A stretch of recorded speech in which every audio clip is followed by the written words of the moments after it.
नाज़रीन अहम ख़बर अवां खे ॾियूं पिया। सिंध हुकूमत Sindh wheat grower support programme तहत तस्दीक थियल आबादकारनि खे 2 फरवरी खां यूरिया भाण जी सब्सिडी रक़म ॾियण जो फ़ैसिलो कयो वियो आहे।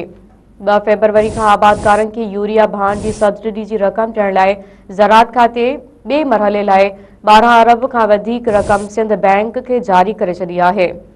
ज़राअत खाते जे सूबाई वज़ीर सरदार मोहम्मद बख्श खान महर चयो आहे त ज़राअत खाते 2,12,171 तस्दीक थियल हारियुनि जी फ़हरिस्त सिंध बैंक खे मोकिले छॾी।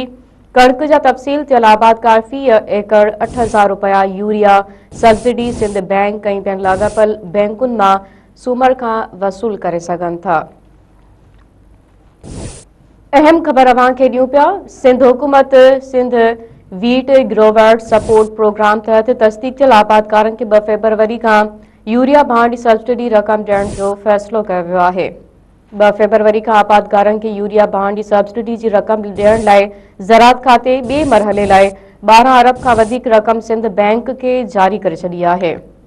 ज़राअत खाते जे सूबाई वज़ीर सरदार मोहम्मद बख्श खान महर चयो आहे त ज़राअत खाते 2,12,171 तस्दीक थियल हारियुनि जी फ़हरिस्त सिंध बैंक खे मोकिले छॾी।